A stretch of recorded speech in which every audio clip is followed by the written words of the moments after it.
श्री कृष्ण भगवान द्वारका में रानी सत्यभामा के साथ सिंहासन पर विराजमान थे।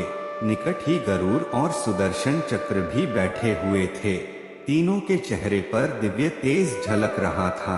बातों ही बातों में रानी सत्यभामा ने श्री कृष्ण से पूछा कि हे प्रभु, आपने त्रेतायुग में राम के रूप में अवतार लिया था।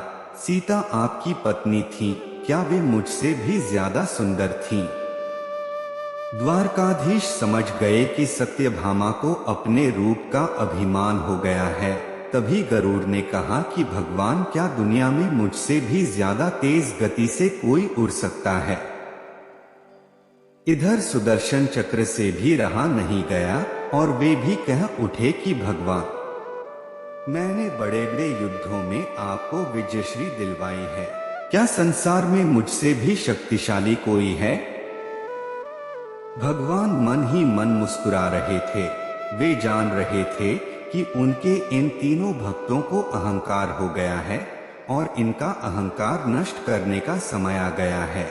ऐसा सोचकर उन्होंने गरुड़ से कहा कि हे गरुड़, तुम हनुमान के पास जाओ और कहना कि भगवान राम माता सीता के साथ उनकी प्रतीक्षा कर रहे हैं। गरुड़ भगवान की आज्ञा लेकर हनुमान को लाने चले गए। इधर श्री कृष्ण ने सत्यभामा से कहा कि देवी, आप सीता के रूप में तैयार हो जाएं, और स्वयं द्वारकाधीश ने राम का रूप धारण कर लिया।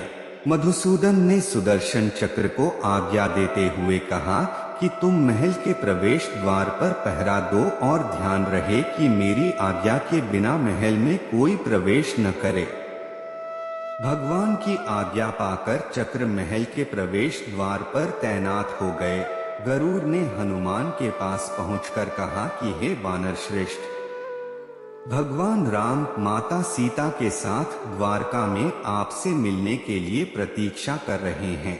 आप मेरे साथ चलें, मैं आपको अपनी पीठ पर बैठाकर शीघ्र ही वहां ले जाऊंगा। हनुमान ने विनय पूर्वक गरुड़ से कहा, आप चलिए, मैं आता हूँ। गरुड़ ने सोचा, पता नहीं यह बूढ़ा वानर कब पहुँचेगा। खैर, मैं भगवान के पास चलता हूँ। यह सोचकर गरुड़ शीघ्रता से द्वारका की ओर उड़े। पर यह क्या, महल में पहुंचकर गरुड़ देखते हैं कि हनुमान तो उनसे पहले ही महल में प्रभु के सामने बैठे हैं। गरुड़ का सिर लज्जा से झुक गया। तभी श्री राम ने हनुमान से कहा कि पवन पुत्र, तुम बिना आज्ञा के महल में कैसे प्रवेश कर गए? क्या तुम्हें किसी ने प्रवेश द्वार पर रोका नहीं? हनुमान ने हाथ जोड़ते हुए सिर झुकाकर अपने मुंह से सुदर्शन चक्र को निकालकर प्रभु के सामने रख दिया। हनुमान ने कहा कि प्रभु, आपसे मिलने से मुझे इस चक्र ने रोका था, इसलिए इसे मुंह में रख मैं आपसे मिलने आ गया, मुझे क्षमा करें।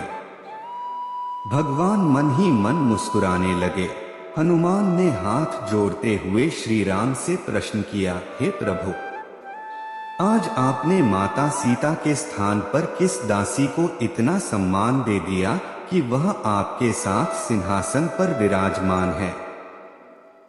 अब रानी सत्यभामा का अहंकार भंग होने की बारी थी। उन्हें सुंदरता का अहंकार था जो पल भर में चूर हो गया था। रानी सत्यभामा, सुदर्शन चक्र व गरुड़ जी तीनों का गर्व चूर चूर हो गया था। वे भगवान की लीला समझ रहे थे। तीनों की आंखों से आंसू बहने लगे और वे भगवान के चरणों में झुक गए। अद्भुत लीला है प्रभु की। अपने भक्तों के अहंकार को अपने भक्त द्वारा ही दूर किया उन्होंने। सार जीवन में कभी भी अहंकार नहीं करना चाहिए। जरूरी नहीं है कि आज जो आपके पास है वह कल भी होगा। अपने अंदर जरा सा भी अगर अहंकार आने लगे तो स्वयं ठाकुर जी हमसे दूर हो जाते हैं। ठाकुर जी को निस्वार्थ भक्तों की ही जरूरत है, अहंकारी की नहीं।